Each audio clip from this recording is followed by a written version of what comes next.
ረጅም ጊዜ ይሄንን ትልቁን የዓለማችን ክለብ በፕሬዝዳንትነት የመሩት እንደ ንጉስ የሚታዩት የኮንስትራክሽን ዘርፉ ባለሀብት ፍሎሬንቲኖ ፔሬዝ ትከሻ ሚለካካ ካለ ከኔ ጋር በምርጫ ይምጣ እና ሪያል ማድሪድ ሌላ ፕሬዝዳንት መምረጥ ከፈለገ ይምረጥ፣ እኔም ግን እወዳደራለሁ ብለው ይሄንን ምርጫ ጠሩ። ለእጩነት ለመቅረብ በሪያል ማድሪድ ፕሬዝዳንትነት መመዘኛው ከባድ እንደሆነ ደጋግሜ ነግሬያቸዋለሁ።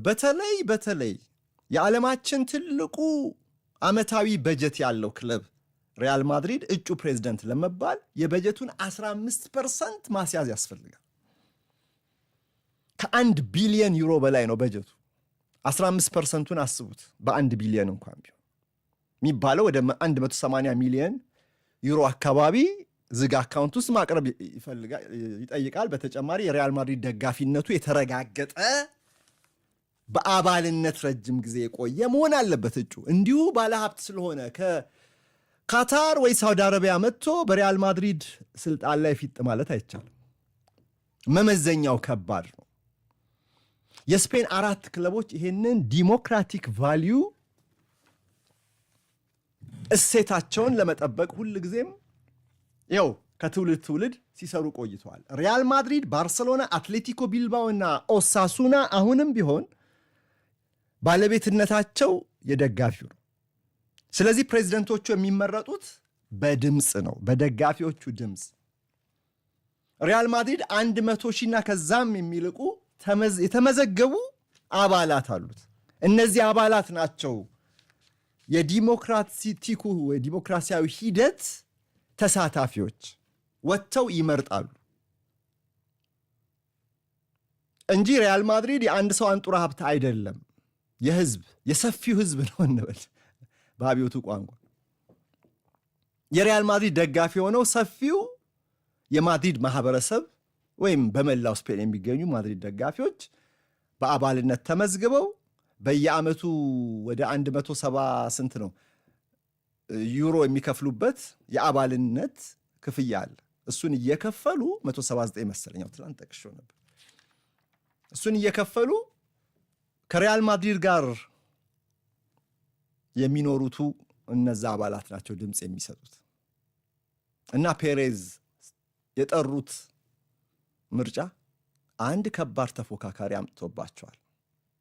ጎልመስ ያለ ከወጣትነት ብዙ የሚያራቀ በዚህ በታዳሽ ኃይል ላይ የኢነርጂ ኢንተርፕሩነር የሚባል በታዳሽ ኃይሉ ዘርፍ ላይ ባለሀብት የሆነ ኤንሪኬ ሪኬልሜ የተባለ ስፔናዊ ይሄ ቦታ ይገባኛል እንወዳደራለሁ ብሎ የመጣ እጩ ሊፎካከራቸው ዘንድ አሁን ከፊታቸው ቆሟል። እና እንደ አንድ ዲሞክራሲ ፕሬዝደንታዊ ምርጫ ሲደረግ ተመራጮቹ እጩዎቹ ዘመቻ አላቸው፣ ካምፔን አላቸው አይደል? በምረጡኝ ዘመቻው ላይ እነዚህ ሰዎች የግድ መራጮቹ ዘንድ መድረስ የሚችሉት በሚዲያ ነው። የተለያዩ መንገዶችን እየተጠቀሙ የተለያዩ ደጋፊውን ሊያማልሉ የሚችሉ ቃል ኪዳኖችን እየገቡ ለእሁዱ ምርጫ አሁን እየተዘጋጁ ነው። በሚዲያዎች ላይ ቀርበው ይሄን አደርጋለሁ ከተመረጥኩ ማለት በሪያል ማድሪድ ፕሬዝዳንታዊ ምርጫ የተለመደ ነው። እና ራሳቸው ፍሎሬንቲኖ ፔሬዝ ያኔ ገና የፈረንጆቹ ሚሌኒየም መግቢያው አዲሱ ሚሌኒየም መግቢያ ላይ 2000 ላይ